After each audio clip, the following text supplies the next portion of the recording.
Hey there everybody, this is Blast338 coming at you with a Phasmophobia and Talking D&D. We are going to be joined very shortly by Mr. Faust for probably one of the Talking D&D episodes that I've been looking forward to for a very long time, and that is one of my favorite classes, the Wizard. Wizards are absolutely awesome. They are the go-to for utility. They can buff, they can damage, they can scry, they can gather information, they can dish out damage. There's some wizards that can heal. All kinds of great stuff out there. We're going to be going over a couple of different subclasses tonight. And hopefully have a lot of fun. I know last week's was awesome.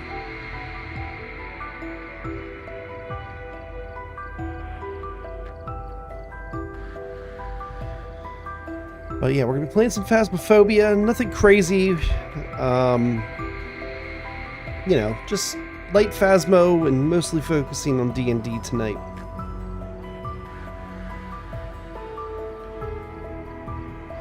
We are just waiting for Mr. Faust to join us. He should be here very shortly. He's just running a very little bit behind.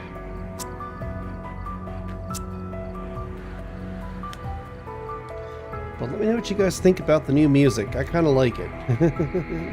It's got that perfect mix of spooky and mystery and all that kind of fun stuff.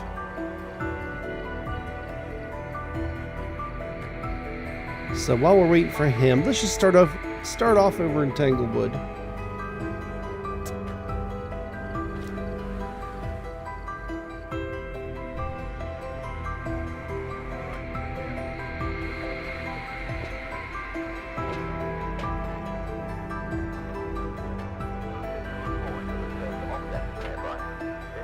Alright, cleanse the area, motion sensor, parabolic.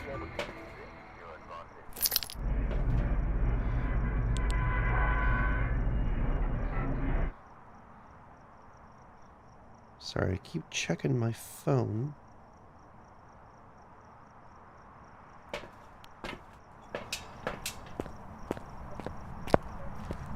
Hey there, Blast. Hey, Mr. Faust, how are ya? Doing pretty well. Just had to wrap up dinner. No worries, man. I'll let them know that you're on your way. You're just running a minute or so behind. Not a big deal. No, not at all. So tonight is the big night. We are talking wizards.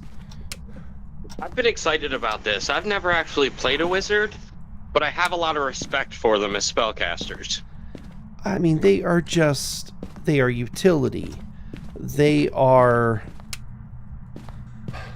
you know, they can damage, they can do it all, really. They really can. As a spellcasting class, they have more spells than any other class. They have more utility, they have more damage. You can really shape them any way you want to.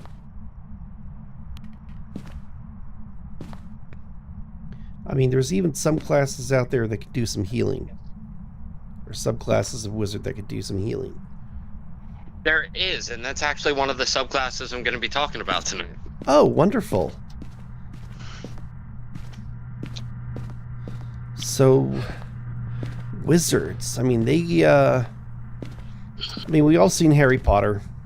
You know, I think everybody on the planet knows what a wizard is. They are the ones that work for their magic. They study, they toil, you know, nothing comes innate to them. They gain their magic. It doesn't. Through hard work and dedication to their skill, which you have to respect. Oh, you absolutely do. And they're one of the few classes that can research new spells to add to their spell books. Well, the amount of spells that they get is just absolutely unbeat. I mean, you're getting, what, 7 first level spells at first level? Like, insane. Yep. along with like 3 or 4 cantrips. It's they just, and then they can copy down spells they find. So like you're not even limited to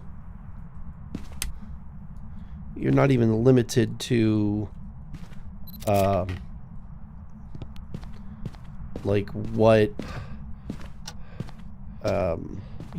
what the listing says. Right. So that is absolutely fantastic. You find a scroll of fireballs somewhere, and guess what? That spell is now yours. It might have taken some time to copy down, depending upon what subclass you are, and we'll go over all that stuff then as well. Absolutely. All right, well, start us off. What is the text? What is the flavor of a wizard? So wizards are supreme magic users, defined and united as a class by the spells they cast.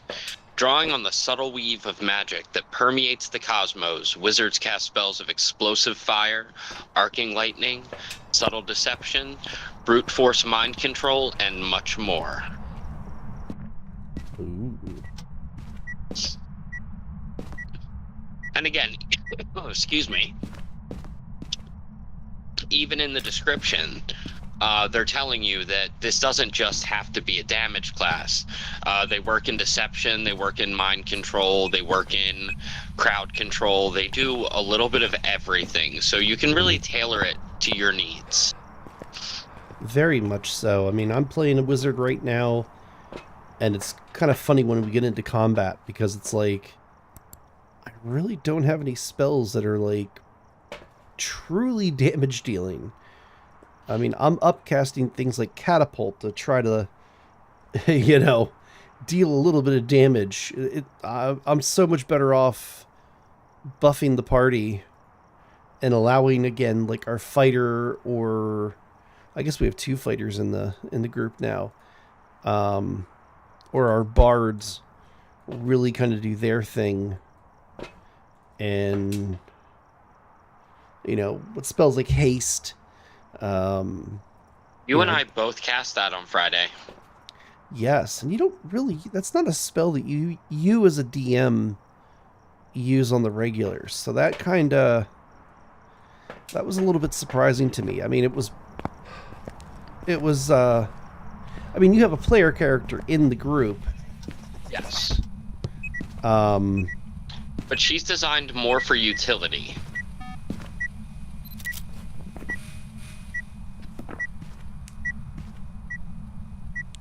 Yeah. But hasting Elin, oh my god. Definitely get that. Oh yeah, totally. Are you here? Are you friendly? Left hurt after. So do you want me to get into the brass tacks of the wizard? Yeah, let's go. Let's do it. Alright, cool. So for hit points, wizards unfortunately have the lowest hit die of any of the other classes, coming in at a D6. Okay. They are very squishy. They are incredibly squishy. They are glass cannons. With armor, they get no proficiencies whatsoever. Nope. With tools, they have no proficiencies whatsoever. Nope. And for weapons, they have an array of, I'm going to say, common weapons. Daggers, darts, slings, quarterstaves, and this is the cool one, though, light crossbows. All right. Not bad in a pinch. No, I've actually never... I don't think... I have a bow with mine, but I don't think I've ever actually used it. Yeah, you take the crossbow expert feat, and it doesn't cost anything to reload. Huh. Yeah, I've just never used Just never used my bow. I don't think I've- anyone in our group has ever used a crossbow. I just keep forgetting that I have one. Yeah, it's fair. I mean, in all honesty. So, for saving throws, it's what you would expect. They get intelligence and they get wisdom. Okay. Yep. I mean, they get a pretty good list of skills, too. They do. They choose 2 from the following: Arcana, History, Insight, Investigation, Medicine, and Religion. They do get the medicine skill. Mm-hmm. And I took that for mine, because I've always seen him, you know, as a... It's funny, because he's a necromancer, but I play him as a healer. You do, and he's very fascinated by the anatomy of creatures. A Scholar's Pack or an Explorer's Pack, and a Spellbook.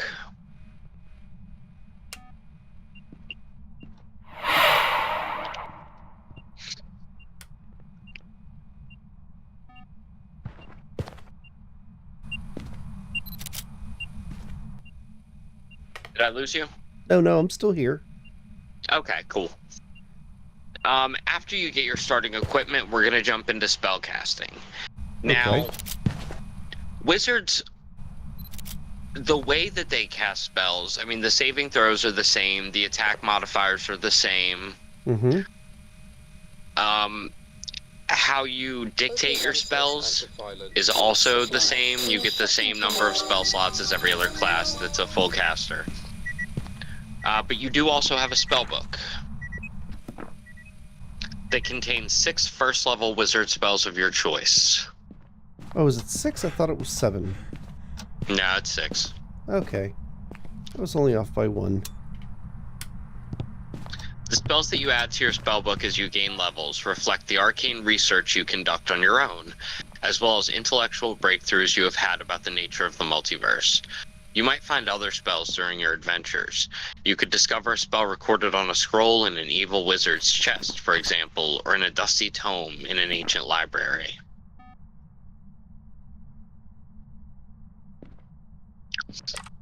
Now, here's what you can do with this spellbook. You can copy spells into it. Mm-hmm. When you find a wizard spell of first level or higher, you can add it to your spellbook if it is of a level that you can prepare and if you can spare the time to decipher and copy it.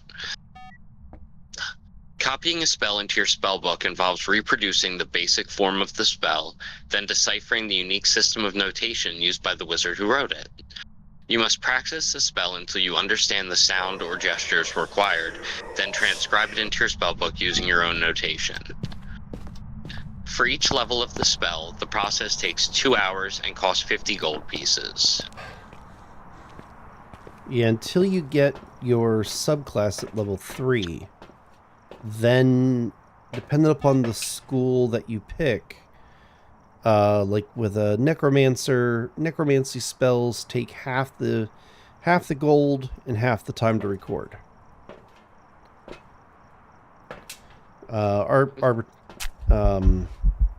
Divination wizards, same thing. You know, when they cast divination, or they find a divination spell and they want to record it into their book, it's half the gold, half the time. Correct. So, but yeah, I mean, you get some, like, a high level spell, you know, you find an 8th or a 9th level spell, it's going to take you a little while to copy that spell down. Exactly.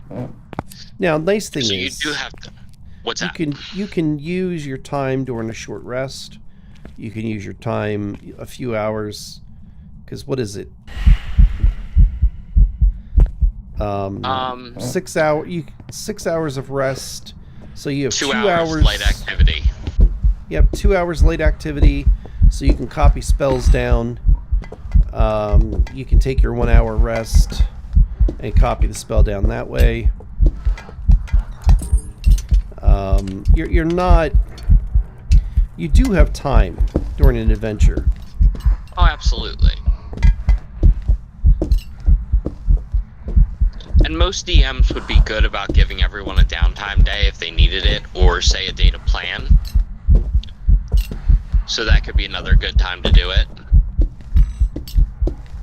Yeah, I mean, know if you had all day. Yeah. Because there are times in my campaigns where you guys just want to wander around during the day and investigate. Well, there's times too, like depending on, again, a lot of it depends on your campaign. You know, if you're traveling between cities or towns, you know, and it's going to take 3 days of travel, you have a cart. You could sit in the back of the cart and just copy your spells down. You know, that's... Nobody says that anybody has to actually, like, you know, hike their way...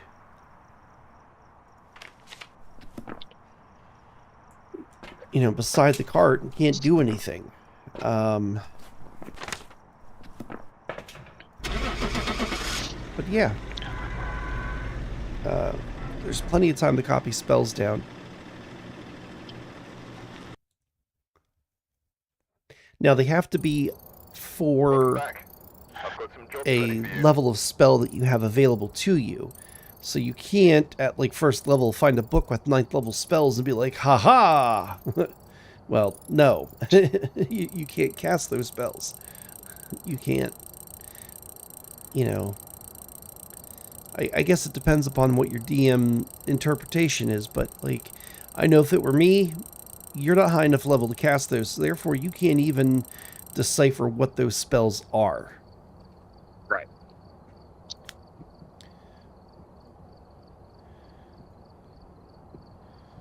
Alright, so... But yeah, because you can copy spells for pretty much any source... I know you and I have even worked on, and I love this idea, the Mimic Wizard, where if you use a spell on them or basically around them, they can do like an intelligence check or an investigation to basically see how you cast that spell, and then use that knowledge against you. Like if you cast Fireball, and they don't already know Fireball. Well, oh wow, that's pretty cool. How did you do that? Let me remember here real quick. Oh, okay, so they waved their hands this way, they said these words in this way, and let me try that my next round. And then you have to make another, I guess, what was it, an intelligence save to cast the spell. And then if you made the save, which I forget what the DC was, you were able to cast it. But if not, then you rolled on the wild magic table. Right. And, you know, anything could happen. Like, you botched that spell, congratulations. Or it was, the roll was so bad, you just, no, you didn't pick it up at all.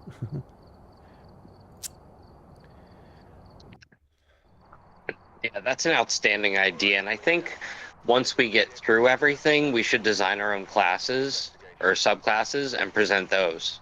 Oh, yeah, totally. I wouldn't mind doing one for, like, each of the classes. But that's going to be so much work, and I really, honestly don't have the time right now to do something like that. So maybe if we limited ourselves to one, maybe 2 classes. And, yeah, that works for me. You know, you could do whichever one you wanted. But I know we still have the Artificer to do after this one, which is always good. And then after that, I think we're pretty much good to go for whatever we want to do next. So Yeah, we'll come up with something good. if you're watching this and you have any ideas on what you want us to talk about, please let us know down in the comments. You know, we read everything. As you know, I reply to everybody. And, yeah. Very much looking forward to hearing what you guys want us to talk about. Yeah, that would be great.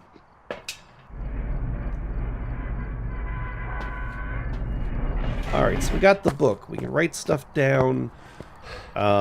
We can replace our book if it's ever lost, but it takes a lot of time to replace. Well, it takes 1 hour and 10 gold pieces for each level of the copied spell. Wow, that does take forever. Yeah.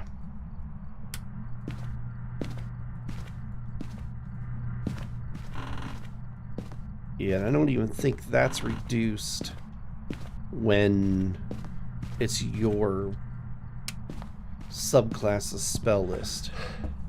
Right. So, like, you're pretty much stuck doing that the whole time.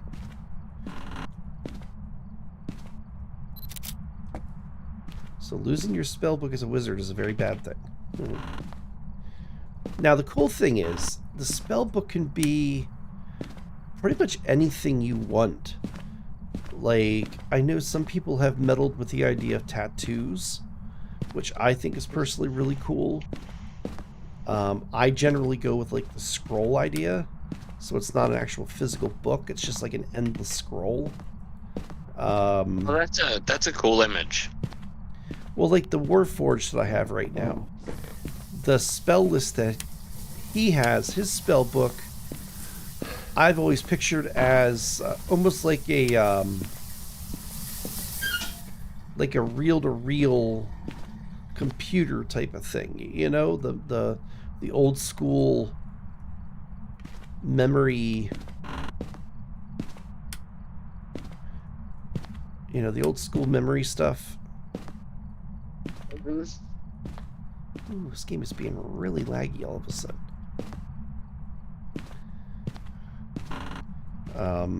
But instead of being like an audio cassette or the reel-to-reel, it's basically an endless magic scroll. Yeah, that's awesome. That's just kind of internal, and he scans it whenever he goes look for a spell. Because that's the beautiful thing about a wizard. Cool. Is you could change, just as long as the spell is in your book, you can prepare it for the day. Now, you are limited to the number of spells you can prepare. It's your wizard level plus your intelligence modifier, if I remember correctly. Yeah. So it's not like you can have 400 spells in your book, which you can have, and then be able to cast all 400 spells. No. You know, at level 3 with, let's say, an 18 for intelligence, you're only going to be able to prepare, 7 spells. Now, some wizards with their subclass do get,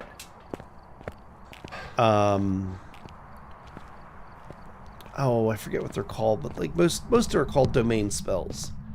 So you do get a couple of spells that don't count towards your prepared spells because they're always prepared. Like a necromancer gets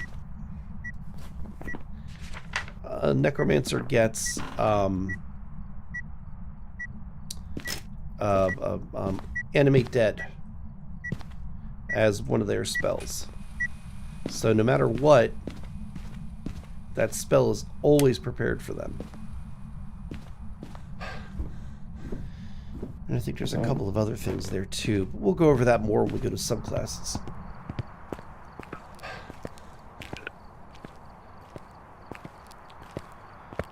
Pardon me, I need to get a drink of something. My throat is starting to close up. I'm still getting over that.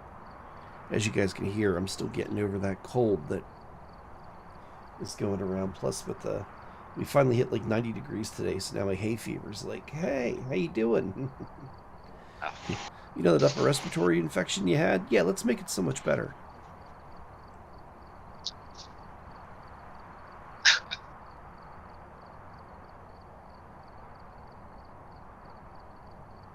Oh.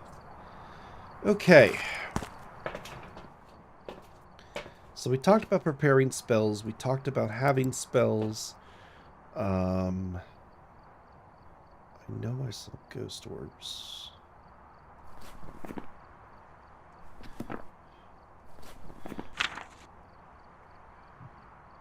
Now, what is next here? There it is.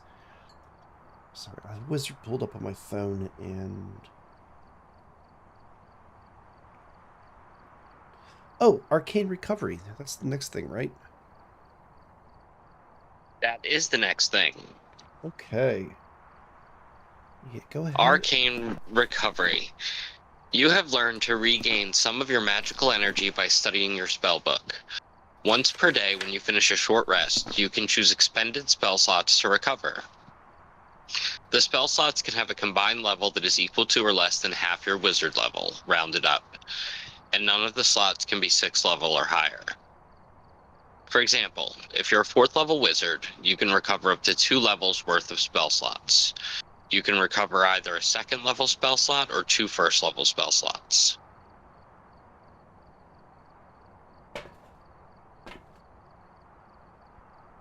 For the longest time, I actually didn't know wizards could do that. I didn't either until you brought it up last time.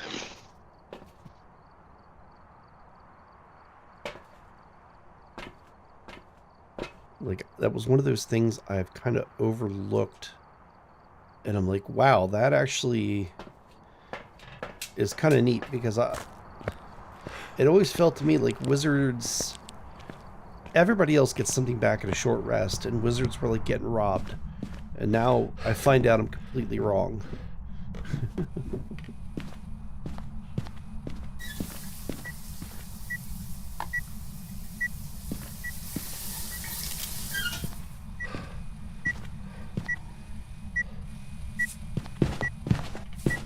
Okay, well, it looks like we're going into the subclasses now.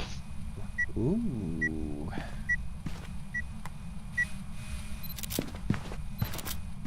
So I picked 2. I know you picked 2. Okay. Yes, I did pick 2. Would you like me to start us off? Yeah, go for it, please. All right, cool. So the first one I chose was the School of Theurgy. Okay. Just to be clear, I don't know anything about this class either. I read the description of it, and it seemed pretty cool, but I don't know what it does. So we're going to learn at the same time. Wonderful. So, a number of deities claim arcane magic as their domain, for magic is as much a part of the fabric of the cosmos as wind, fire, lightning, and all other primal forces. Just as there are deities of the sea and gods of warfare, the arcane arts feature their own private patrons. Such deities often have clerics, but many gods of magic bid their followers to take up the study of wizardry. These religious magic users follow the arcane tradition of theurgy, and are commonly known as theurgists. Such spellcasters are as dedicated and scholarly as any other wizard, but they blend their arcane study with religious devotion. Okay.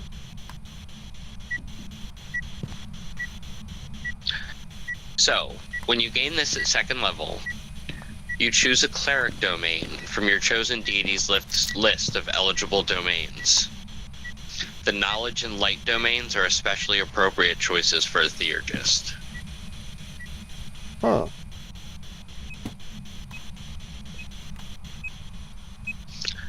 Also at 2nd level, Arcane Initiate. Whenever you gain a wizard level, you can replace one of the wizard spells you add to your spellbook with a cleric domain spell for your chosen domain. Okay. The spell must be of a level for which you have spell slots. If you add all of your domain spells to your spellbook, you can subsequently add any spell from the cleric spell list instead. Huh. Any cleric spell you gain from this feature is considered a wizard spell for you, but other wizards cannot copy cleric spells from your spellbook.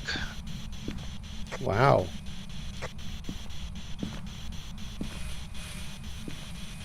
So, if another wizard finds your book, they can't copy that spell down. Right. So you're a wizard. You're a wizard, but you're getting cleric spells. That's craziness. That is insanity. But you actually gain more abilities at second level. This is very front heavy. So the third ability you get at second level. Second level? Second level. Oh. Wizards get their subclass at second level. For some reason I had it in my mind they got it at third. Well, you know what I was thinking? I know what I was thinking. I was thinking Druid. Oh yeah, Arcane Tradition. Yeah, second level.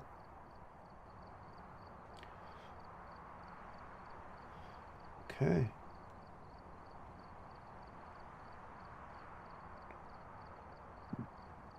Okay, so Arcane Initiate was where you can copy domain spells and then all cleric spells into your spellbook.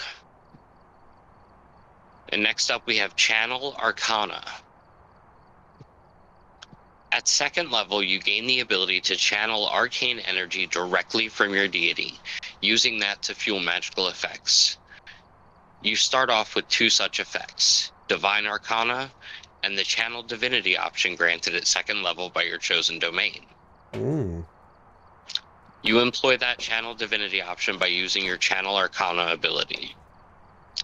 When you use your Channel Arcana, you choose which effect to create. You must then finish a short or long rest to use your Channel Arcana again. Okay.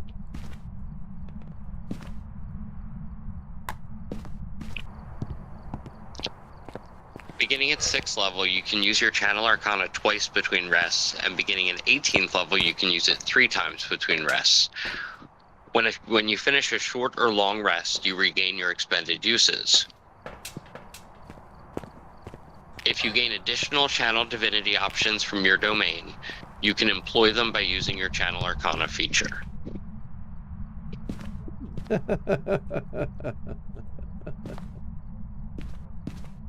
Oh, but there's more. Oh, I'm sure there is. Channel Arcana, Divine Arcana.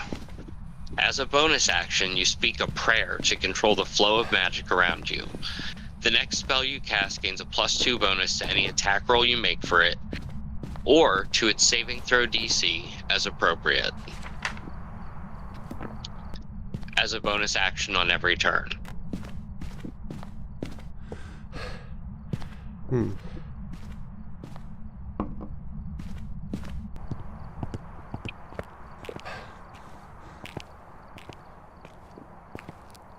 Okay. So we have the ability for them to use Channel Divinity. Right. Which is insane. And you're picking... And you're basically just picking a cleric subclass, and that's your Channel Divinity. That's your Channel Divinity. That is crazy. So, like, what... like, what really separates these guys out from... like, just being a flat-out cleric?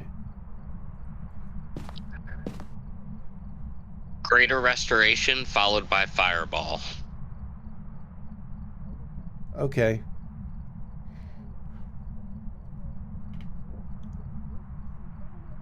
And you can get the Wish spell. You can't get that as a cleric.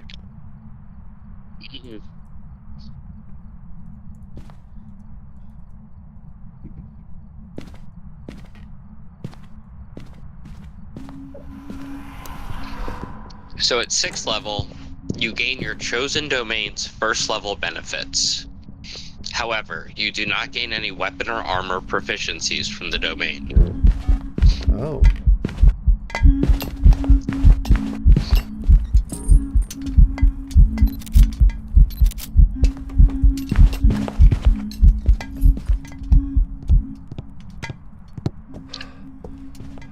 Level 10, Arcane Priest.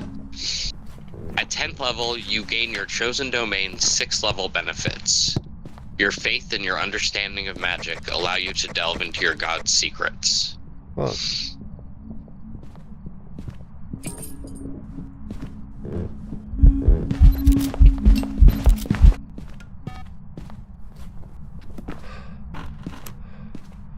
Okay. So now you're hearing God's secrets. Mm-hmm. And at 14th level, we have the Arcane High Priest. Ooh. You gain your chosen domain's 17th level benefits. Your academic nature and understanding of magic and doctrine allow you to master this ability sooner than a cleric of your domain. Oh, so you get their 20th level feat. Welcome back. I've prepared some jobs for you. At 14th. No, you get their 18th at 14th. Yes. Wow. Yup. Okay. Oh, wow. I want to play one of these.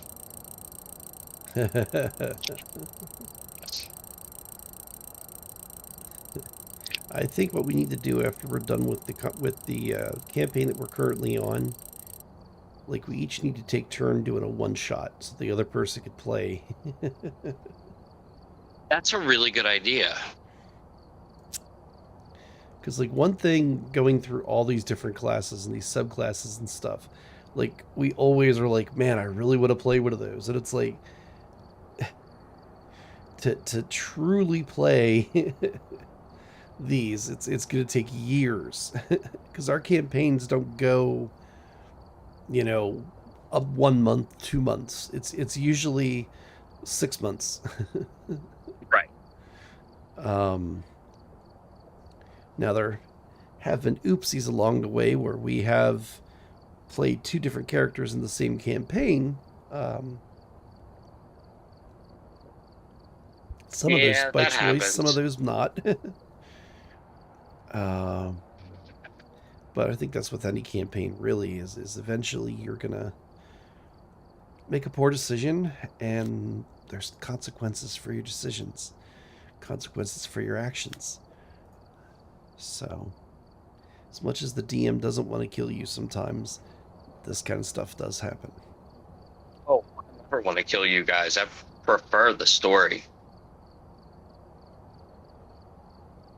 But there are consequences to certain actions. It doesn't help when one party member practically delivers themselves and another party member into the waiting arms of somebody who just basically wants to execute them to begin with. It's funny, I was thinking in my head, that's the example I was using.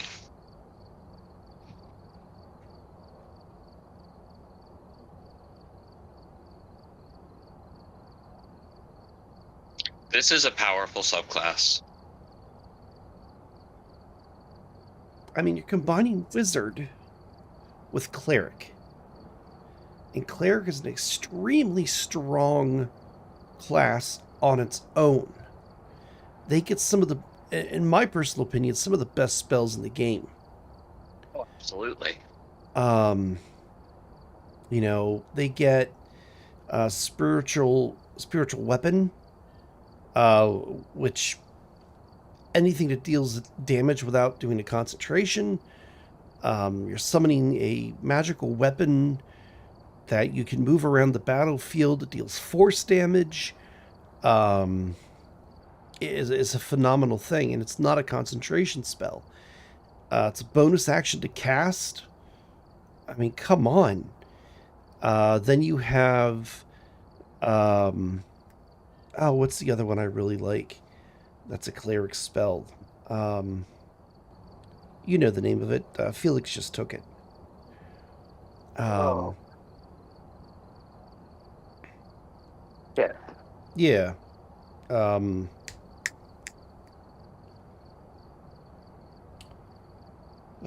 15-foot thing of radiant light.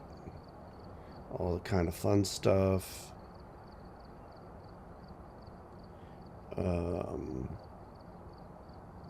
Hold on, I'll pull up one of my old character sheets. If you don't mind, I'm going to excuse myself for about 2 minutes. Yeah, no worries. All right, right back.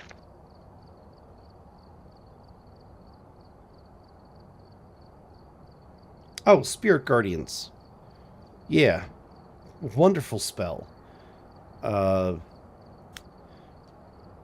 Yeah, no, clerics get, and then be able to combine that with a wizard. Absolutely insane. Oh, I don't know why I started this hunt. I gotta go through my subclass.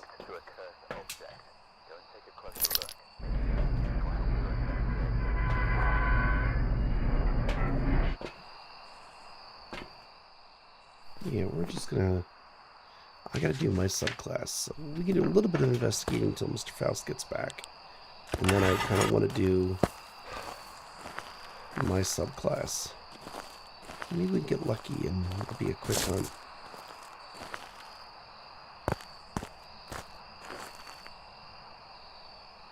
Okay. So no music box. So far, no bone.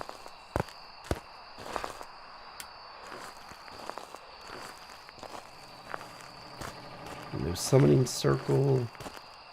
No Ouija board. Oh, do we finally have...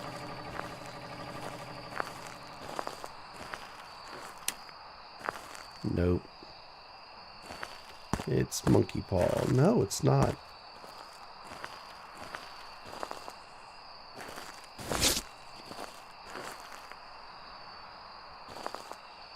And I'm back. Alrighty. But yeah, I mean, it's Spirit Guardians. So Yep. anytime... Yeah, Felix did just take it. Yeah, I mean, anytime you can do that's just insane. Honestly, cleric spells and wizard spells? Hello?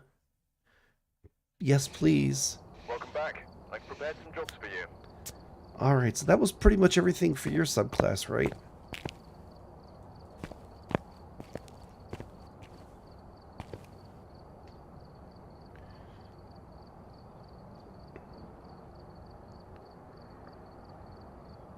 Hello? Can you hear me? Oh, you're a little muffled. Any better? There we go. Wonderful. Alright, so for my first subclass, I chose War Magic. A variety of arcane colleges specialize in training wizards for war. The tradition of war magic blends principles of evocation, abjuration, rather than specializing in either of those schools. It teaches techniques that empower a caster's spells, while also providing a method for wizards to bolster their own defenses. Followers of this tradition are known as war mages.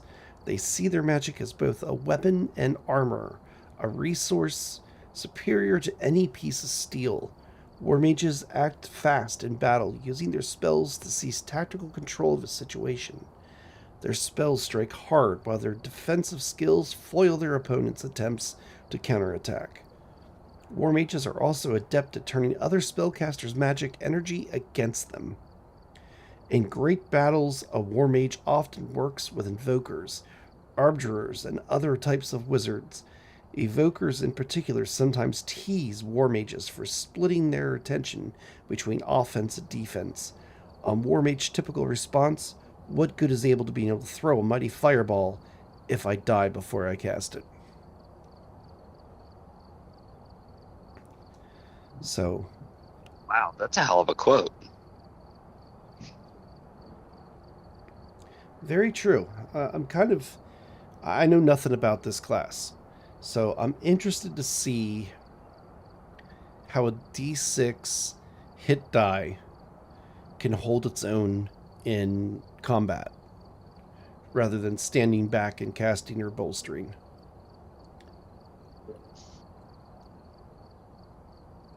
So, starting at second level, your keen ability to assess tactical situations allows you to act quickly in battle. You can give yourself a bonus to your initiative roll equal to your intelligence modifier, and that is tactical wit. So now you're adding your dexterity modifier and your intelligence modifier to your initiative rolls.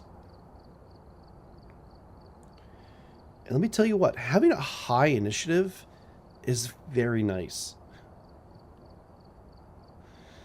Generally speaking, you have the highest initiative. Because I got the alert feat. And yeah, I didn't realize how handy, especially at lower levels, that feat really is. But just for the initiative part of things is absolutely fantastic. So that's your second level ability. So, I mean, it's nice to be able to go first. Um, nothing there is going to give you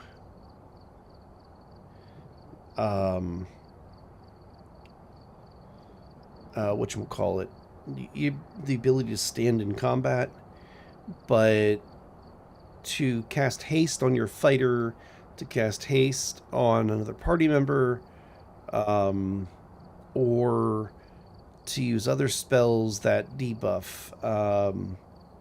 What is that one cantrip I use? Stinging something, and if they fail their save, they're knocked prone. I mean, you're giving the fighters advantage on their attack rolls. Now, one thing that will help them in combat is arcane deflection, and you're also getting this at second level.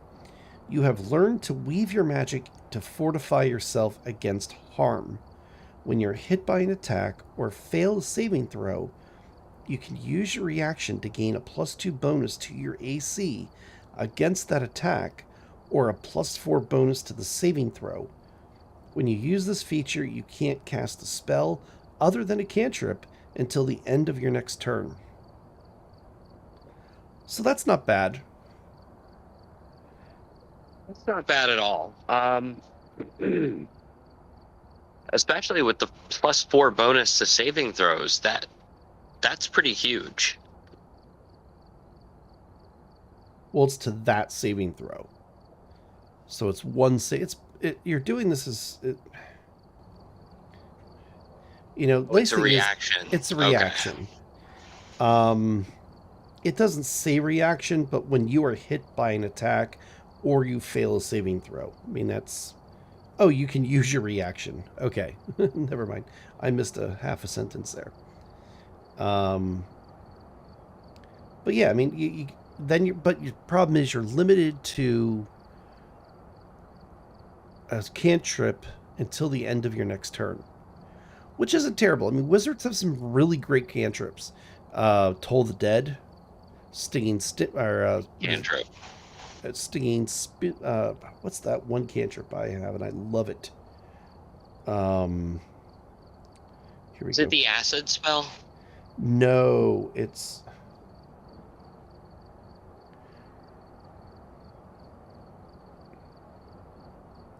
Wait, what is going on here? Micro Gulat Proto. Here we go.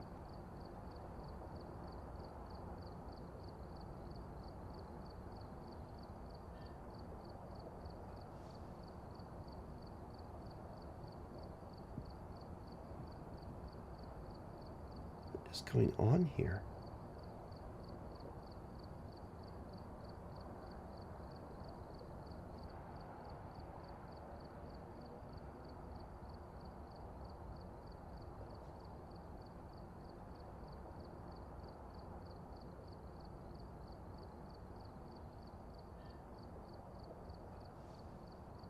Oh, Sapping Sting.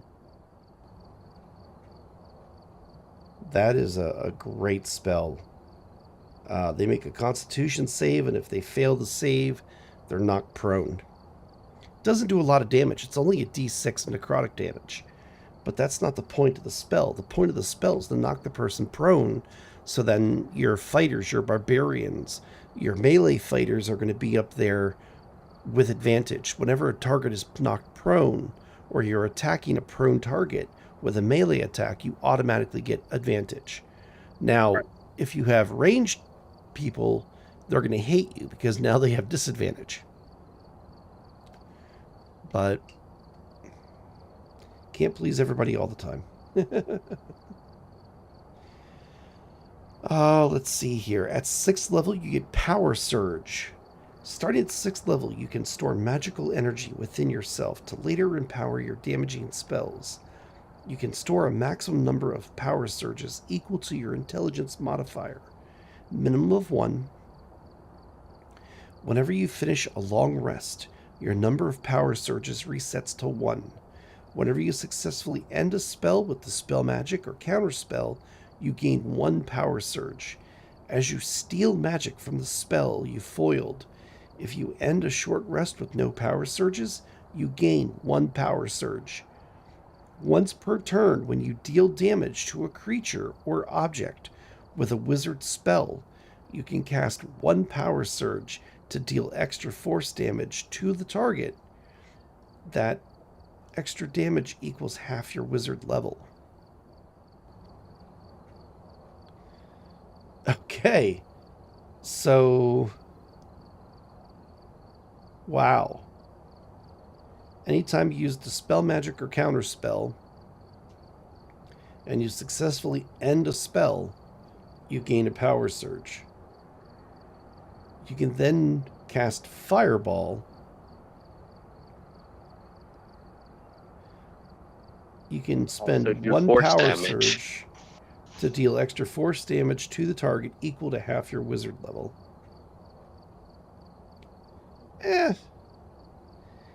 I mean... That's not bad.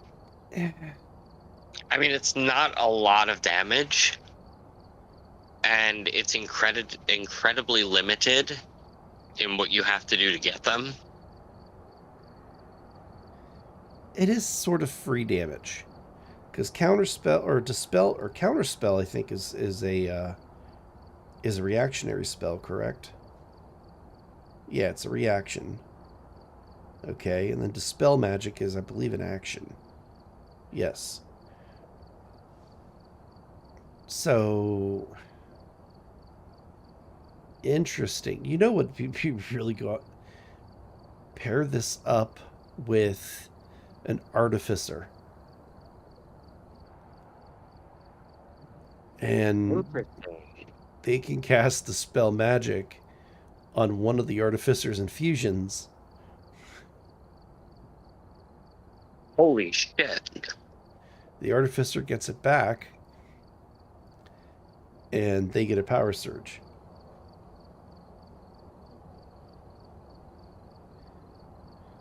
So, yeah, I guess it's free damage. A little bit more to track, but that's okay. Alright, durable magic at 10th level. The magic you channel helps ward off harm. While you maintain concentration on a spell, you have a +2 bonus to AC and all saving throws. For a 10th level ability, that's not bad. That's not bad at all. I mean, you still got to remember, too, you know, they're going to have access to mage armor. So now their AC is going to be 13 plus their dexterity modifier. You're still going to have access to shield. So that's going to give you another +5. So, you know, at 10th level, hopefully you have a 16 or an 18 in your dexterity. You know, so let's say you have a 16, that's a +3. So that's 16, that's a 21 AC when you cast shield, correct? And now you have a +2 while you're concentrating on a spell. A wizard with a 23 AC. Oh, okay. With no shield, no armor. It's kind of crazy. That's insane. And then Deflecting Shroud is your 14th level. Your arcane deflection becomes infused with deadly magic. When you use your arcane deflection feature, you can cause magical energy to arc from you to up to 3 creatures of your choice within 60 feet of you. Each take force damage equal to half your wizard level.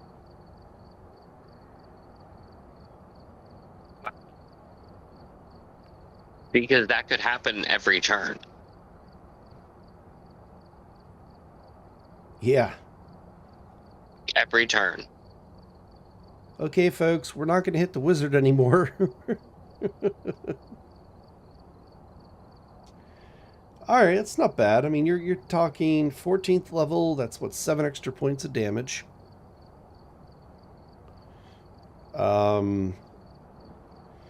Plus your power surge. So 7. That's what, 14 points you've done right there for absolutely nothing.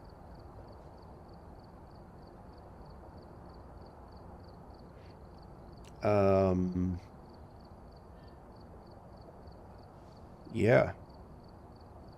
Not bad. And then you put that on with,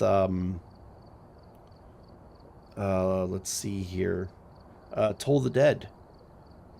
14th level, you are now, what, 3d12 if the target's already taken damage?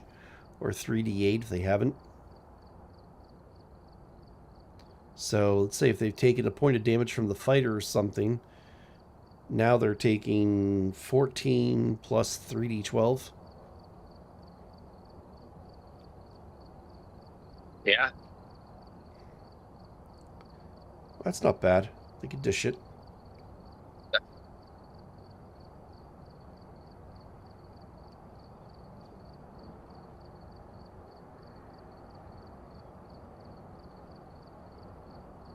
I still don't know. So fast. I mean, I'm still a little iffy on whether or not I would trust a War Magic Wizard to be an upfront fighter.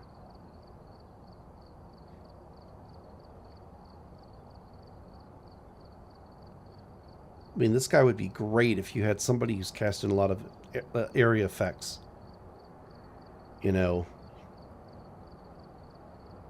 But I don't know. I wish they would have buffed the hit points. At least to a D8.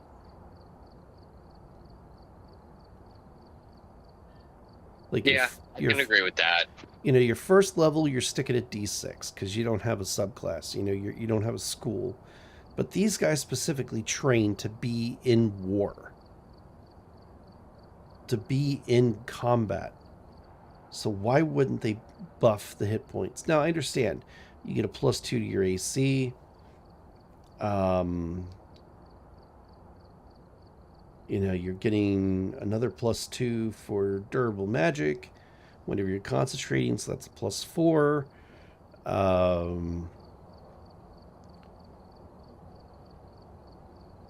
If you do have an 18 for your dexterity modifier, that's a +8. Now you got your regular 10, so that's 18. You cast Mage Armor, which gives you a +3. Yeah, 21. I mean, you can easily end up with 21, 22 for an AC, which is nothing shabby. But when you start playing higher level campaigns, I mean, especially if you already have people in the group who are in the 20s as far as their AC goes, the wizard's just not going to last very long. There's nothing here keeping them on their feet.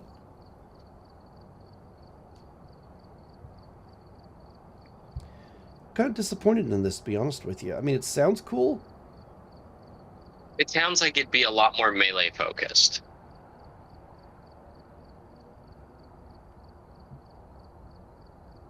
Yeah, like granting a heavy armor proficiency.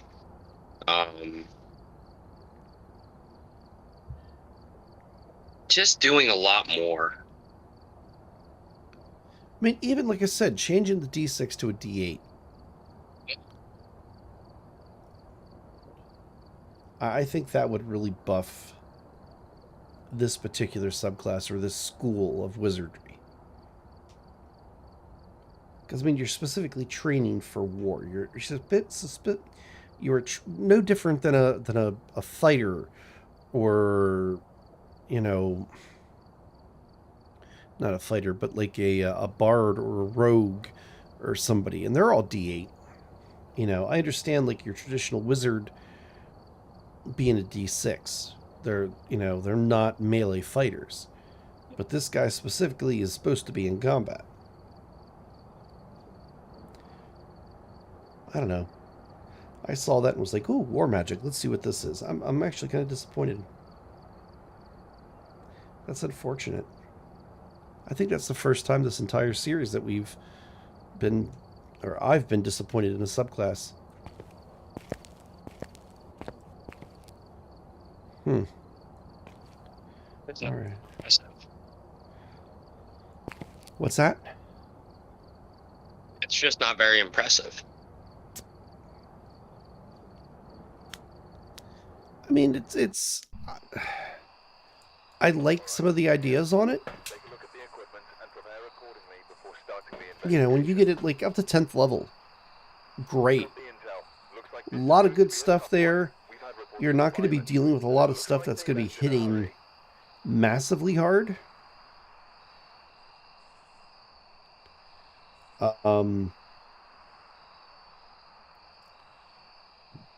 But like deflecting shroud, I don't know. I just think it needs something.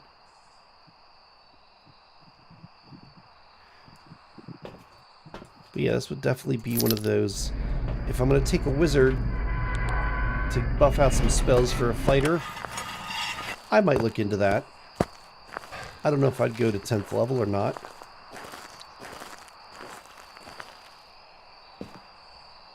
But I could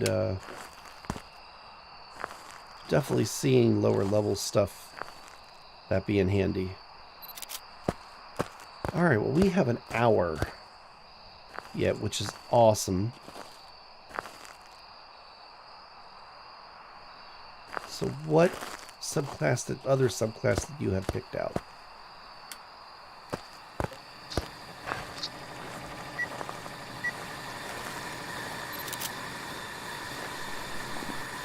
Of the book. That's what many spellcasters call wizardry. The name is apt, given how much time wizards spend poring over their spellbooks, penning theories about the nature of magic, and exploring the farthest recesses of libraries. It's rare to see a wizard traveling without books and scrolls sprouting from their bags, and a wizard would go to great lengths to plumb an archive of ancient knowledge. Among wizards, the Order of Scribes is the most bookish. It takes many forms in different worlds, but its primary mission is the same everywhere: recording magical discoveries in tomes and scrolls so that wizardry can flourish. And while every wizard values their spellbook, a scribe in the Order of Scribes dedicates himself to magically awakening their book, turning it into a trusted companion. All wizards study their spellbooks, but a wizardly scribe talks to theirs. Interesting.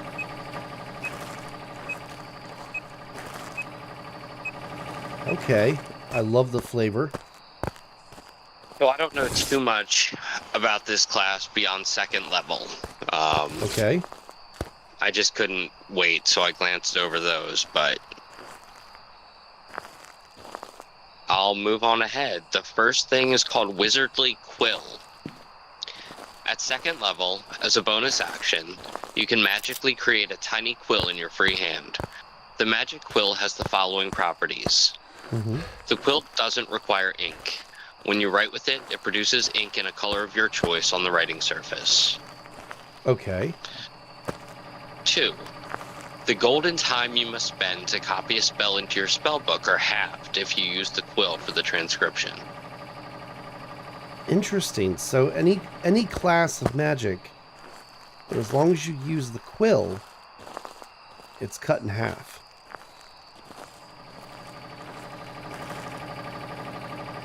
I like that.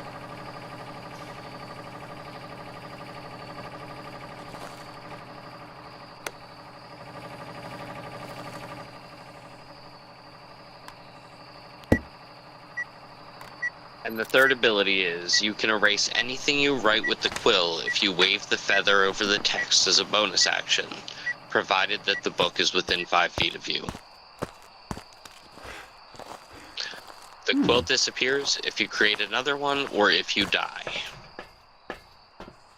Interesting.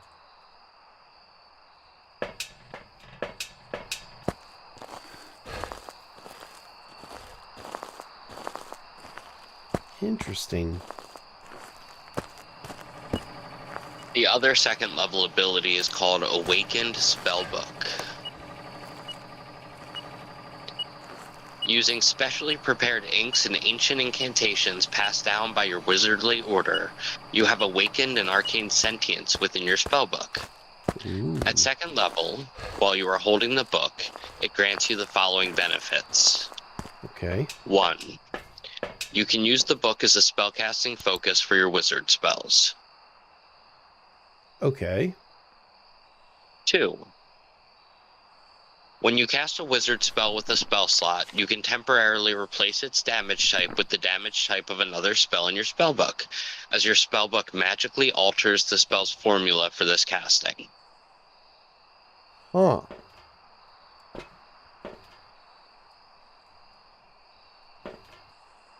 All right, so you can change a fireball to ice. You can change. That is wow. The thunder, I mean, yeah, endless possibilities. I'm just kind of thinking. Necrotic fireball, because that's what I was thinking. I was, but this is.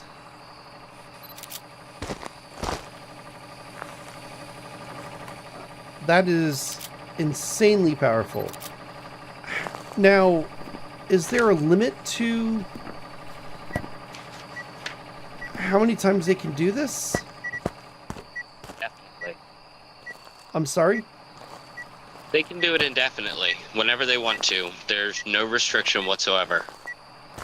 Do they have to rewrite the spell? Like, I'm trying to figure out how in the world this could be. How this could be balanced.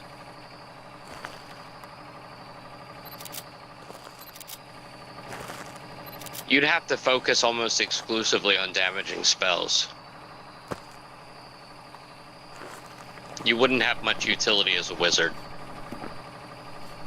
You'd just be a glass cannon. That is just absolutely insane.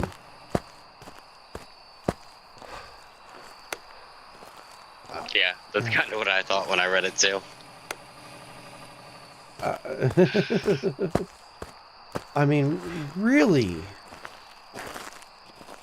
The sooner, I mean, can you change it on the fly, or is there, or when you cast the spell, it changes it? Like, I'm trying to figure out. Changes it. So in the same action. What did you say? In the same action that you cast the spell, Mm-hmm.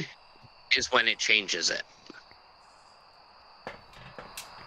So this doesn't require a reaction or a bonus action.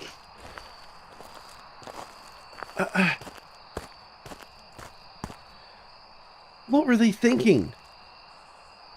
That is way too overpowered. And that's not the last ability with the spellbook.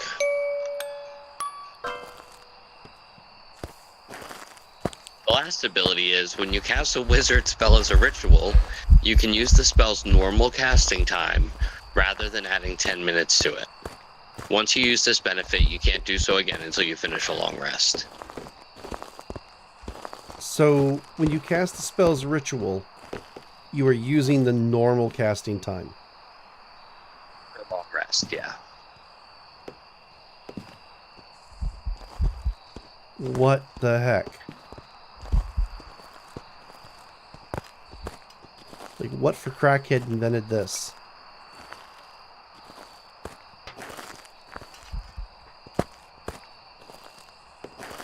I'm not sure. It's approved UA.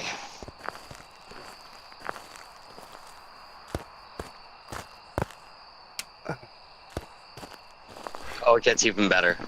Oh, I'm waiting. I'm. Are you as curious as I am to see just how broken this ends up?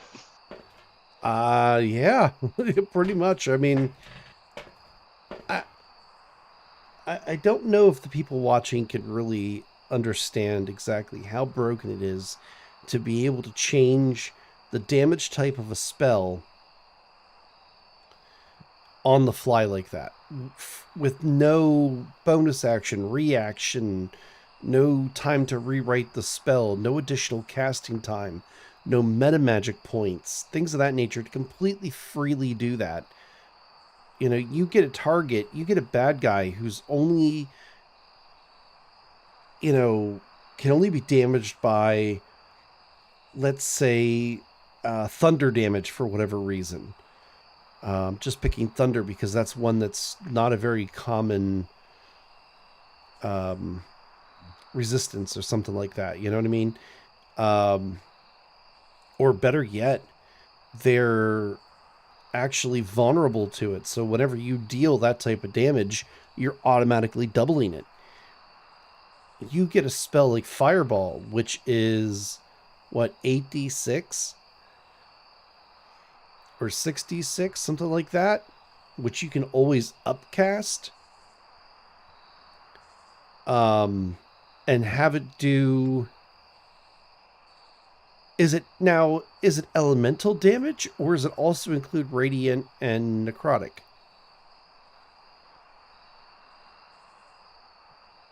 You can temporarily replace its damage type with the damage type of another spell in your spellbook. Okay, so as long as you have. Oh my word. You have to have a spell of that elemental type to use it. Yeah, but how hard is that? You're gonna have, hopefully it's a cantrip. You're gonna take Toll the Dead. It's an amazing spell. Yes, it's a wisdom save, and if they make the save, nothing happens. However, it's a very high damaging spell when it goes off. It's a necrotic spell. Right there is necrotic. You're going to have Firebolt. There's fire. Radiant's going to be difficult. I don't really know of any wizard spells off the top of my head that deal radiant. Force isn't a problem because magic missile.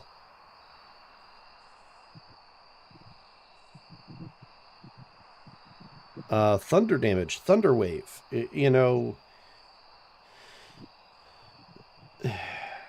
And this is, you get this at what level? Is this a 10th level ability or is this 6th? What, changing damage types? Yeah. That's a second level ability. That's a 2nd level ability. Yes. All right, so you're going to have 1st level spells.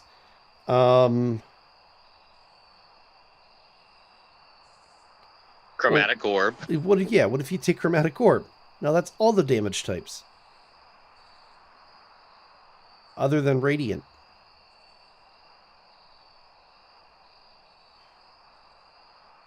Holy shit, I think you just broke this. You know what I mean? You can choose any element for Chromatic Orb. Other than Radiant and Necrotic. Right. Yeah, you're right. Any element.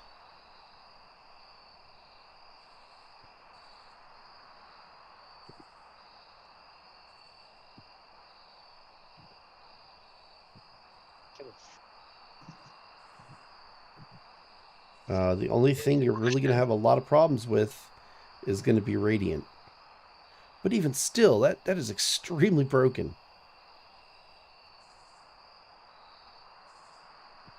It is.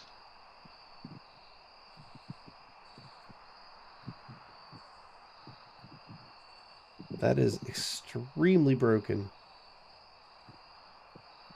Oh, please go on. That's a second level ability. I can't wait to see what happens.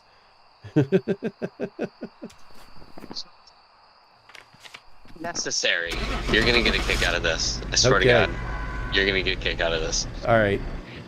If necessary, you can replace the book, your spell book, over the course of a short rest. Welcome back. I've prepared some jobs By for you. using your wizardly quill to write arcane sigils in the blank book to which you're attuned. You can rewrite your whole spell book during a short rest. And at what level is this? Second level still. Oh my word. Hey Tiger, how's it going, man? I thought you were working tonight. You slacking off and calling in sick so you can watch the live stream, huh? Or are you slacking off and watching me at work? That is broken. It's exceptional. That is broken. However, I can forgive that. I can forgive that because that doesn't... Honestly, I think it's ridiculous the amount of time it takes to copy a spell into a spell book. In all honesty, I think that is completely dumb how long that takes. I understand why they did it. Because writing a spell into a spell book is not a simple process. You know, I kind of think of it...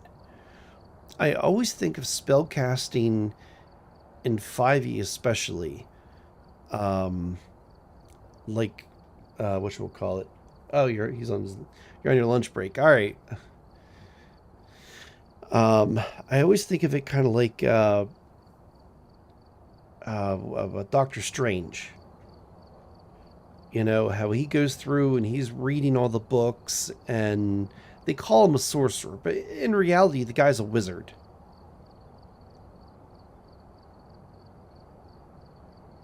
You know what I mean? He didn't gain... Yes, okay.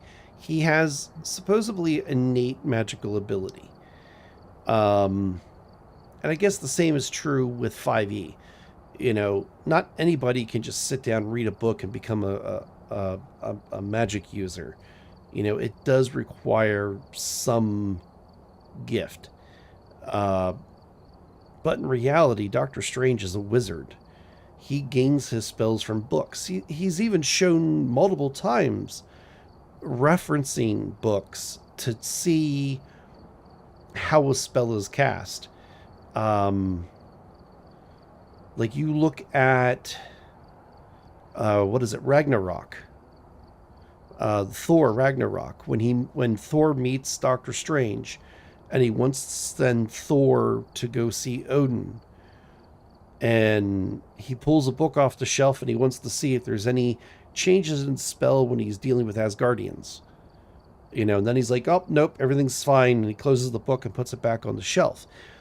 It's a very small part, but for somebody who plays wizards and who... I noticed that and thought that was actually kind of huge.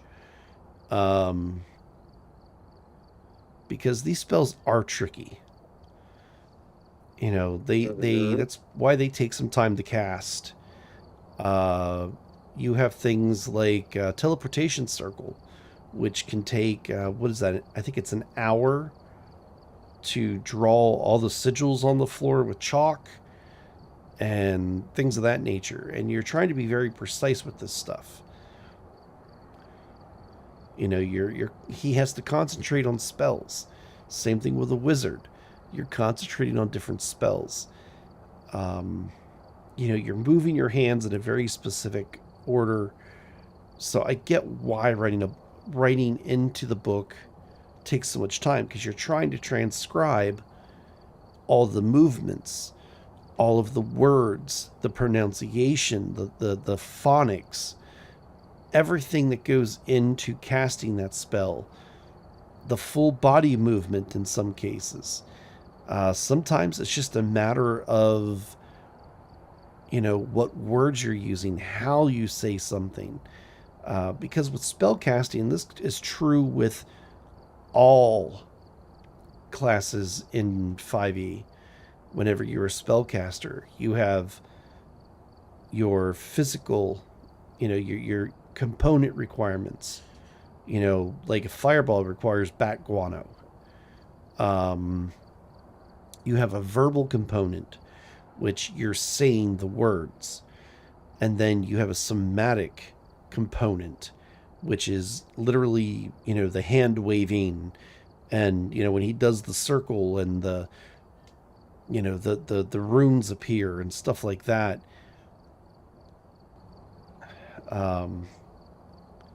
But still, I think it's ridiculous to take, 2 hours per spell level to copy it into your book. So I like this. I like being able to replace the book in a short rest. Is it a short time? Sure. I think it should be more, in 2 long rests, in a matter of 4 hours, you can have your book back. I think that'd be a little bit better. But this whole, I like the magic quill thing. I kind of get it, But anyway, sorry to go off on that tangent.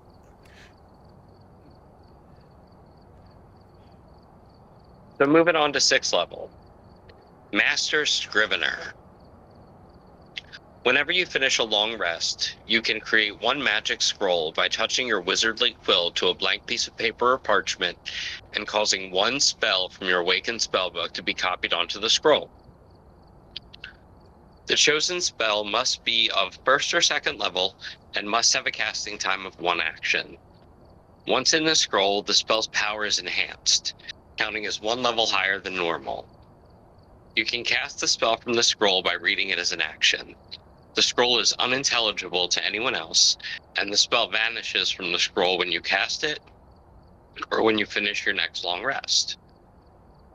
You are also so adept at crafting spell scrolls, which are described in Chapter 7 of the DMG. The golden time you must spend to make such a scroll are halved if you use your wizardly quill.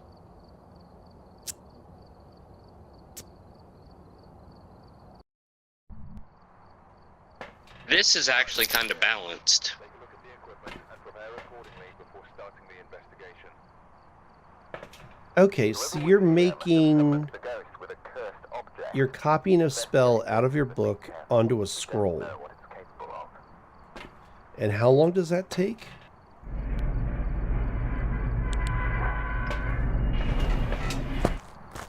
Oh, so it would take the normal amount of time that it would take to write the scroll, but it's halved if you're using your quill.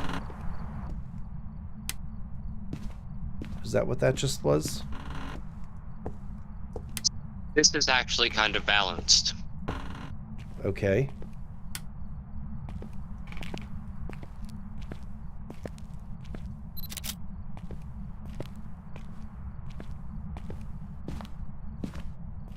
I mean, it's not bad. You can make yourself a spell scroll, and you're casting it as 1 level higher than what you copied it as, which is good.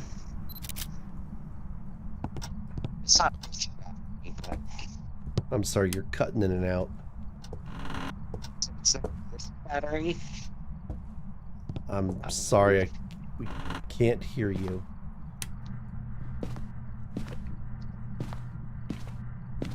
Uh-oh. We might be losing Mr. Faust.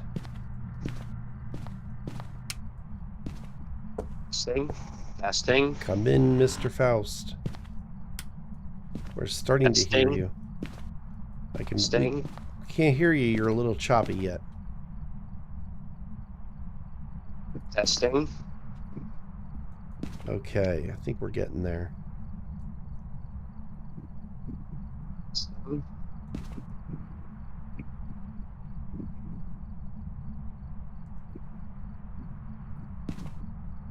Hello, hello. Testing. Can you hear us?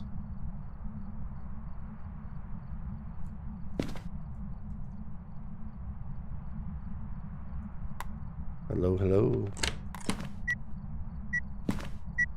Hello. Is it me you're looking for? Same. Yep, you're starting to come back. You're just really choppy.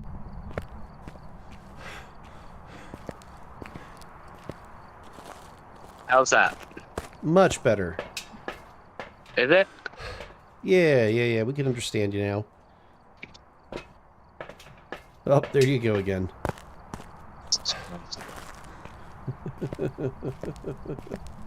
You were all good there for just a second. Now you cut out again.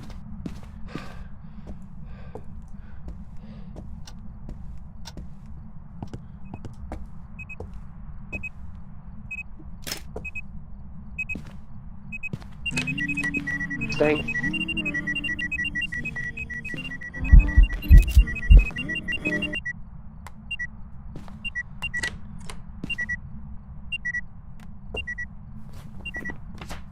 Are you there? Mm. Hello, hello.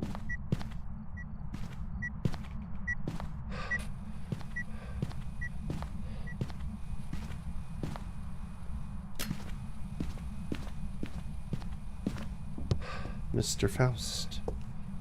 Testing. Okay, I can hear you. Is that better? Yeah, I mean, you're still breaking up just a little bit, but we can hear you again. That's good.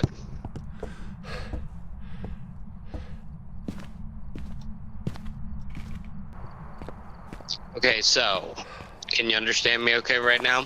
Yes, yes. Okay, this is an ability called Manifest Mind at Okay. 10th level. Manifest Mind at 10th level. You are now able to conjure forth the mind of your awakened spellbook. As a bonus action, while the book is on your person, you can cause the mind to manifest as a tiny spectral construct, hovering in an unoccupied space of your choice within 60 feet of you. The presence is intangible and doesn't occupy its space, and it sheds dim light in a 10-foot radius. It looks like a ghostly tome, a cascade of text, or a scholar from the past. The spectral mind has a number of hit points equal to your wizard level plus your intelligence modifier, and it uses your armor class and saving throw modifiers. Huh. While manifested, the spectral mind can hear and see, and it has dark vision with a range of 60 feet. As an action, you can see and hear using its senses instead of your own until your concentration ends. Whenever you cast a wizard spell on your turn, you can cast it as if you were in the spectral mind space instead of your own, using its senses. You can do so a number of times per day equal to your proficiency bonus, and you regain all expended uses when you finish a long rest. As a bonus action, you can cause the spectral mind to hover up to 30 feet to an unoccupied space that you or it can see. It can pass through creatures, but not objects.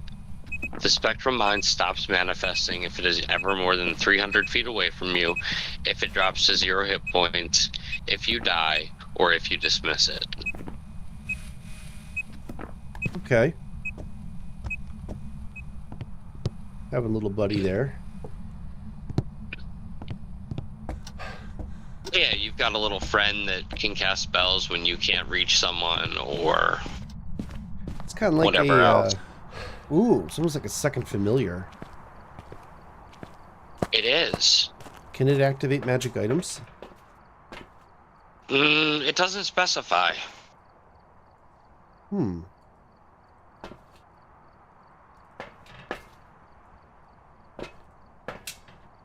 Interesting. Excuse me. That's fine. It's been going around. It is. It really is.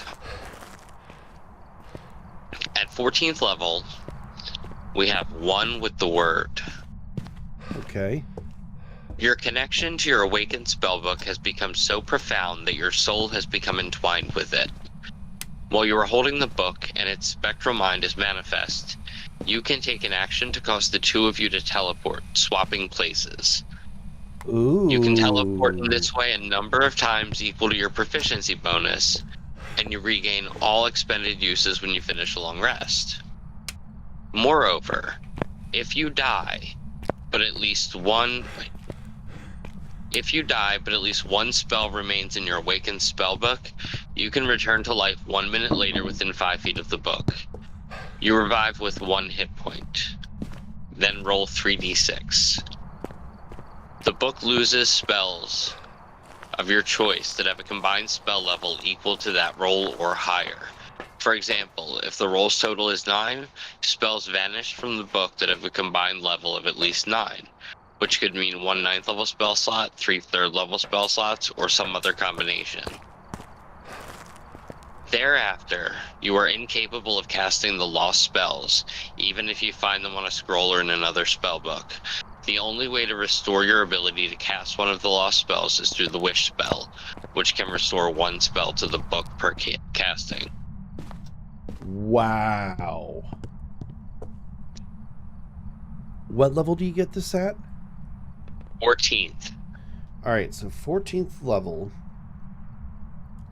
You can swap places with your Manifest Mind, which is really cool. I love that. That is really cool. I mean, that's super strong and can be very broken as well. Oh,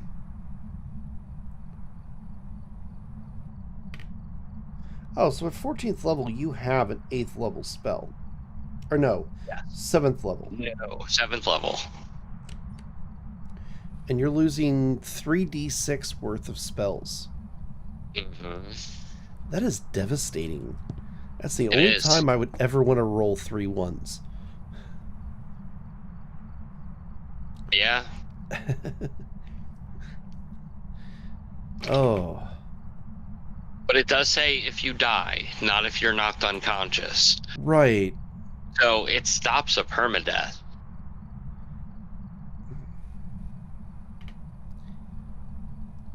Very true. Very true. That is absolutely correct. I mean, you'll come back with a handicap, but you are evading character permadeath. And you're using... It's 3d6 worth of spell levels. And you're coming back with 1 hit point, which really isn't that big of a deal.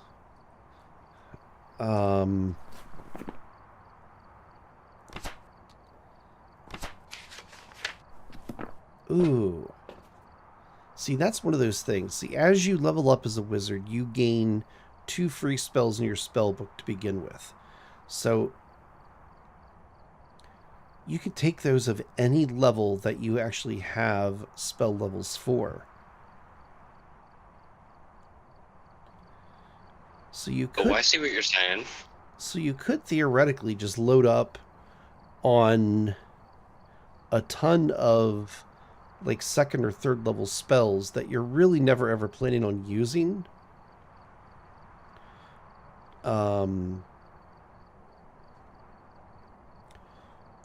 you could theoretically use those as what's the word? Sacrificial spells. But that's I mean that is, if you don't have a cleric in the group, you know, or somebody like a paladin that has like Revivify or something, that's actually not a bad ability. I kind of like that. Welcome back. There's some jobs ready for you. And the fact that the only way you can get those spells back, even if you find a spell scroll or another book that has the spell in it, is through Wish. That is kind of... I think that balances it. I think it's a little harsh. I think it ought to require double the time to copy back into the spellbook, maybe.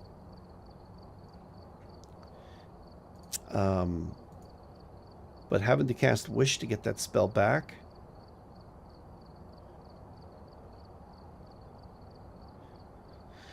But then again, you know, you're this is an ability that you're going to plan for. This isn't something it's going to surprise you. You know what I mean? So you're going to be planning for this. So not bad. I like this. I really do too. It's a really cool ability. And that's what, 14th level. Yeah. Okay, so we still have a... Do we have a higher level one, or do we have any more? Nope, that's it. Okay. Which one was this? Order of Scribes. Oh, that's out of Tasha's. Nice. Okay. Wow. Well, no wonder it's good. It's out of Tasha's Cauldron of Everything. Such a great book. It really is. Non-sponsored. Not a sponsor. Nothing sponsored. So, one of the reasons why we chose to do 2 subclasses tonight, each, when we've been concentrating on one for the last couple of times, mostly for time. Things were just running a lot smoother with us each doing one, and especially having to go over like higher level abilities and stuff. But I wanted to do a second subclass, and we still have time. It's only about 8 after 8. I really wanted to go after. I really wanted to talk about the necromancy subclass. I've made it no secret that I absolutely love the School of Necromancy in 5e. And, you know, no matter what your thoughts are on that, you know, just because you're playing a necromancer doesn't necessarily mean you're a bad guy.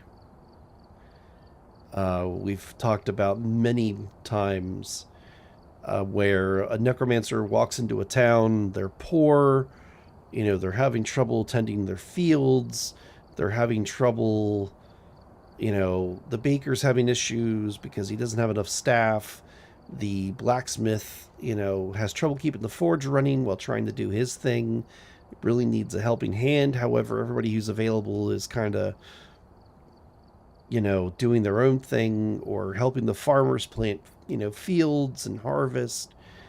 Well, a necromancer is one of those type of things where if you can get rid of your taboos, they can really come in handy. Being able to take control or create an incredible amount of undead is what they specialize in. So the School of Necromancy explores the cosmic forces of life, death, and undeath. As you focus your studies in this tradition, you learn to manipulate the energy that animates all living things. As you progress, you learn to sap the life force from a creature as your magic destroys its body, transforming that vital energy into magical power you can manipulate. Most see necromancers as menacing or even villainous due to the close association with death. Not all necromancers are evil, but the forces they manipulate are considered taboo by many societies. So, at second level, you're getting Necromancy Savant, and this is kind of a lot of your standard schools. Now, this is out of the PHB. This is out of the Player's Handbook, so this is kind of one of your more vanilla classes. However, as far as the ones that are in the Player's Handbook, this is probably one of the strongest. Just because you can create those meat shields, and we'll talk about that in a little bit here. So beginning at second level, when you are scribing a necromancy book or spell into your book, the golden time are halved. So that's always good. Grim Harvest at second level, you gain the ability to reap life energy from creatures you kill with your spells. Once per turn, when you kill one or more creatures with a spell of first level or higher, you regain hit points equal to twice the spell level or 3 times its level if the spell belongs to the School of Necromancy. You don't gain this benefit for killing constructs or undead. So you can't create some undead, whack them down, and get hit points from it. It's not how this works. But problem is, it has to be somebody that you killed with one of your spells. Now it is Exactly. 3 times the spell level if it's a necromancy spell. So you get some higher end spells that do some pretty good damage. Or if you upcast, a first or second level spell later on in the game, you could really, gain some hit points. A 6th level spell slot, you triple that with a necromancy spell. That's 18 hit points you just gained. So not bad. Not at all. At 6th level, Undead Thralls.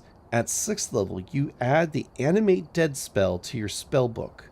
If it's not already there, when you cast Animate Dead, you can target one additional corpse or pile of bones, creating another zombie or skeleton as appropriate. Whenever you create an undead using a necromancy spell, it has these additional benefits. The creature's hit points maximum is increased by the amount equal to your wizard level. So, Animate Dead is a 3rd level spell. So you're getting you can get that. Well, even if you waited till 6th level, they're gaining 6 additional hit points. Which again isn't a lot, but if you get a zombie or something like that, they can take very good advantage of that. The creature adds your proficiency bonus to its weapon damage rolls. That's one thing I forgot to do on Friday with the zombies I was using. The couple times they did hit, I forgot to add my my proficiency bonus to their weapon, to their damage. So, Insured to Undeath. At 10th level, you have resistance to necrotic damage, and your hit point maximum can't be reduced. That is huge. Holy shit. Your resistance to necrotic and your hit point maximum cannot be reduced. You have spent so much time dealing with the undead and the forces that animate them, you have become insured to some of the worst effects. There's a lot of undead that when they damage you, it not only Lowers. you're lowering your maximum amount of hit points until usually either one of two things. Either somebody casts Greater Restoration on you, or you've taken a long rest. Depending upon what the creature is. Right. So yeah, now some of the undead in 5e aren't nearly as aggressive as they used to be, with like level drain and things like that in like 3rd edition. But some of them could be still pretty nasty. So at 14th level, you can use your magic to bring undead under your control, even those created by other wizards. As an action, you can choose one undead you can see within 60 feet of you. That creature must make a charisma saving throw against your wizard save DC. If it succeeds, you can't use this feature again. If it fails, it becomes friendly to you and obeys your commands until you use this feature again. Now, this is on non-intelligent undead. So this is your zombies, your skeletons. I would even go as far as whatchamacallit? What is that spell? Create Undead creates whatchamacallit? Ghouls. Yeah, they're not Create ghouls. Yeah, they're not intelligent undead. They are. Oh, they are? They are. It's surprising to everyone because they're just cannibals. But is their intelligence greater than an 8? It's a 12. Oh, okay. Well, maybe I'm wrong then. All right, so intelligent undead are harder to control. If the target has an intelligence of 8 or higher, it has advantage on the saving throw. If it fails the saving throw and has an intelligence of 12 or higher, it can repeat the saving throw at the end of every hour until it succeeds and breaks free. So if you're between 8 and 12 and you fail, you're under my control until I say otherwise.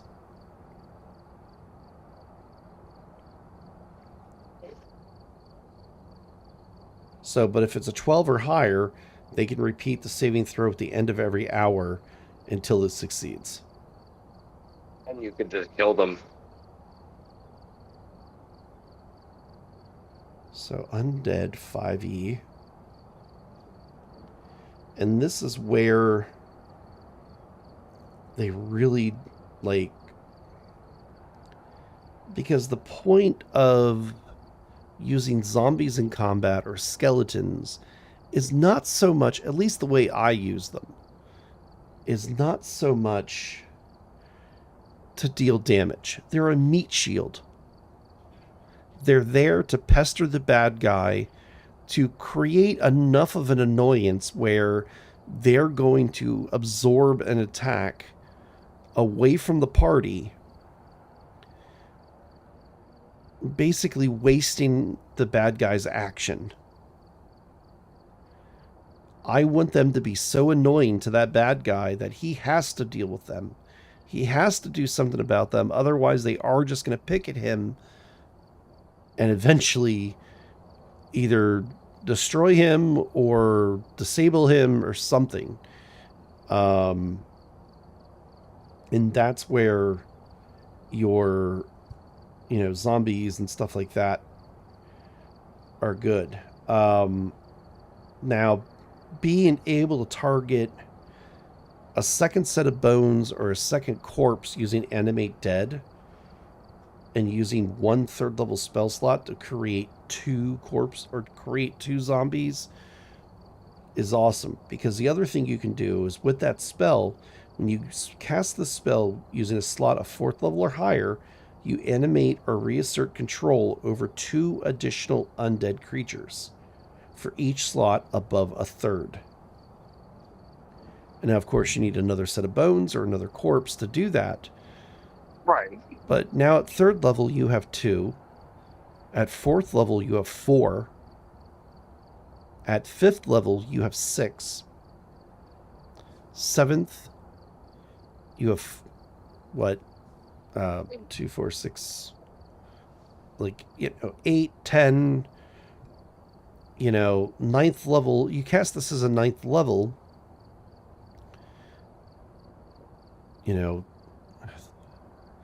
6, that's 12 undead.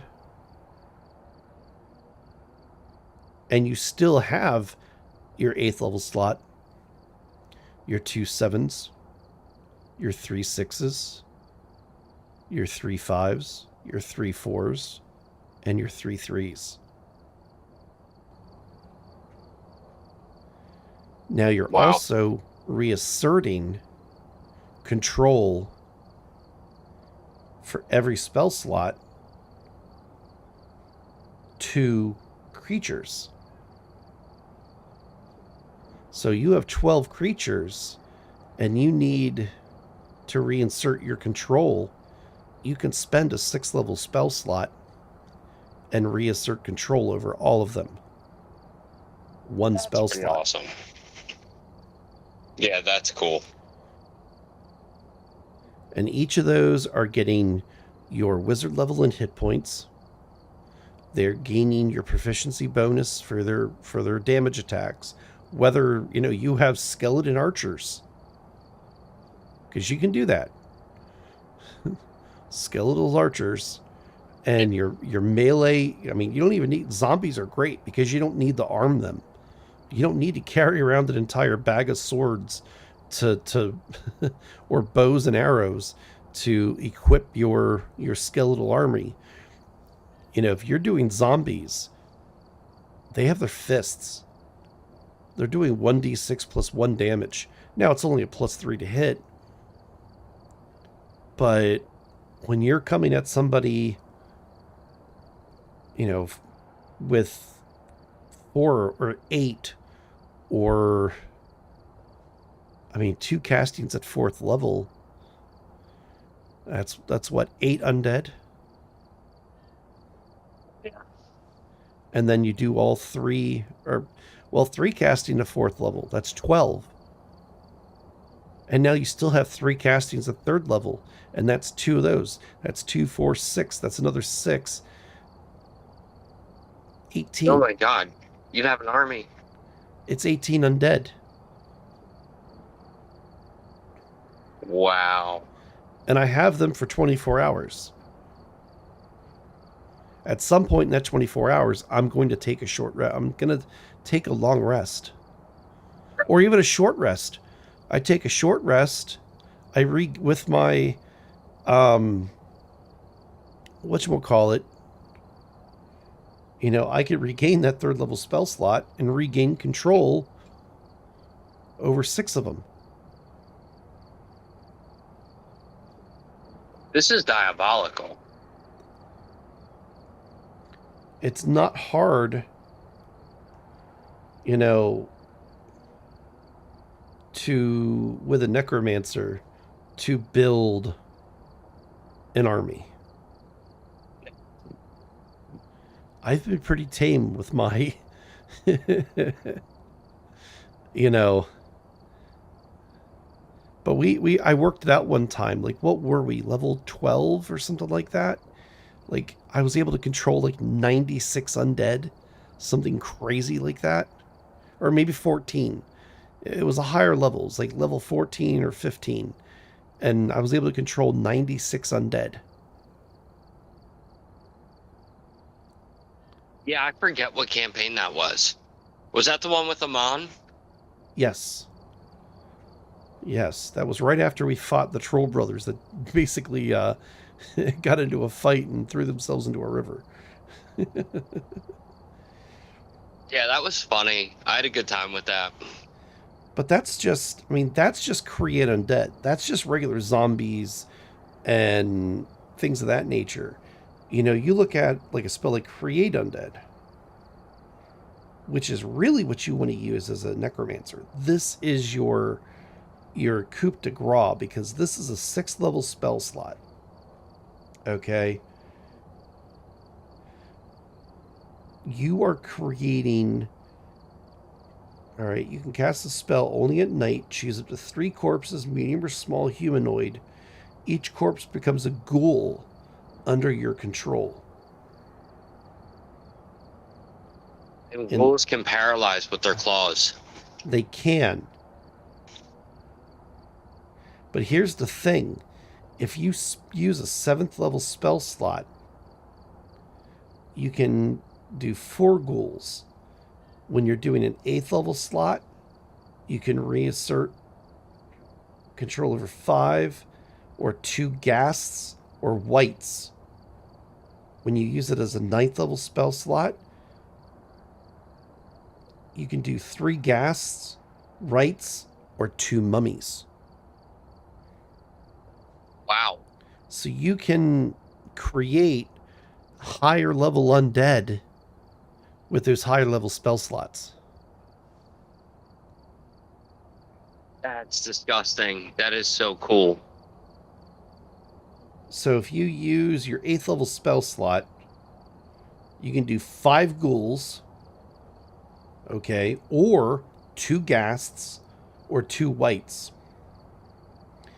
When you use a 9th level spell slot, you can do 6 ghouls, or 3 ghasts, or 3 wights, or 2 mummies. So what I would do is I'd use my 8th level spell slot. I'd get my 5 ghouls. Or actually, you know what? 2 ghasts. I would use the rest of my spell slots to create as many zombies as I could. Now I have my two ghasts, or even wights. They're my generals. Here, you take half, you take the other half, go attack that target. They're intelligent enough to command the zombies.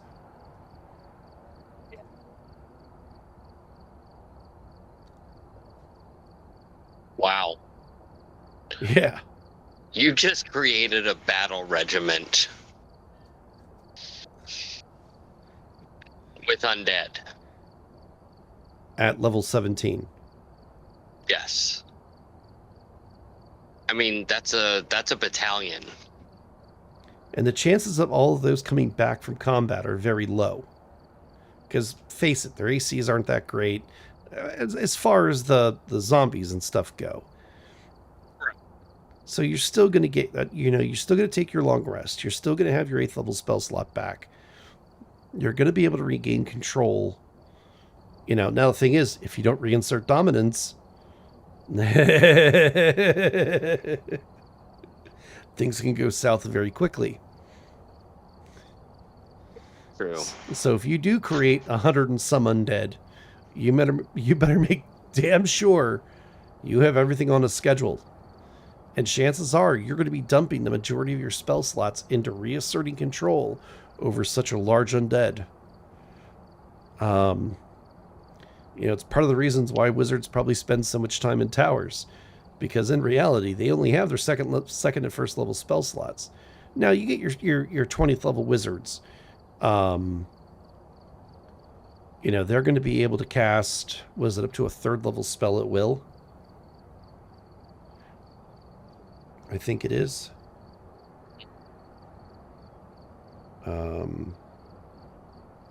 It's one of the nice things that wizards do get is they get some free slots there when you start getting into the really high-end levels. 18th level spell mastery.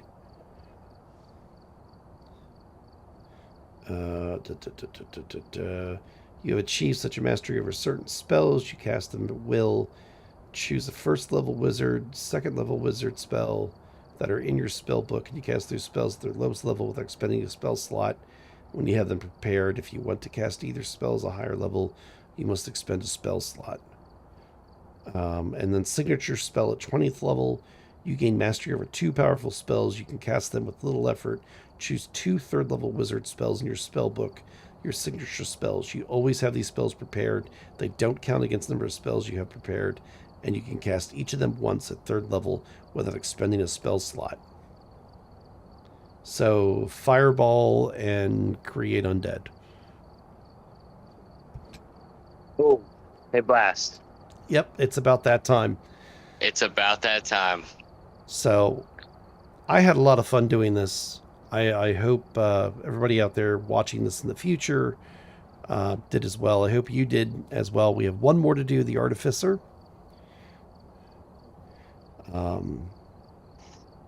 So please join us next week.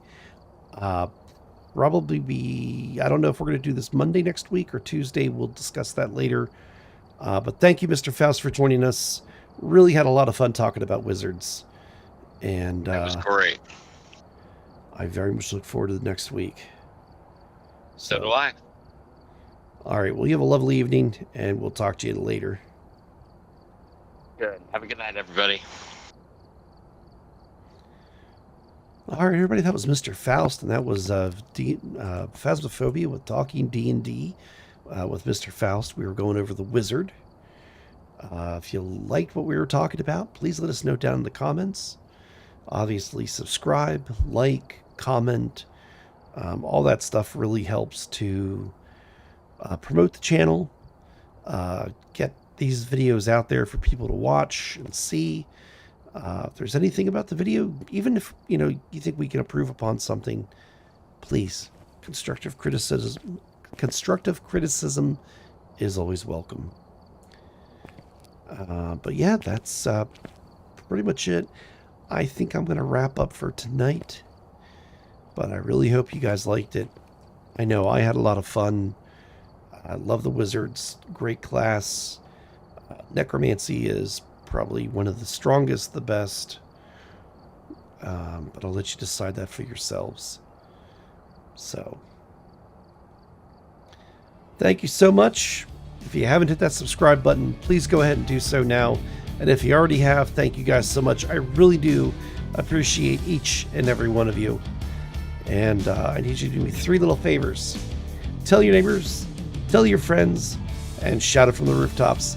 like, comment, and subscribe to Blast338. Have a great time, and we'll see you at the next video. Peace.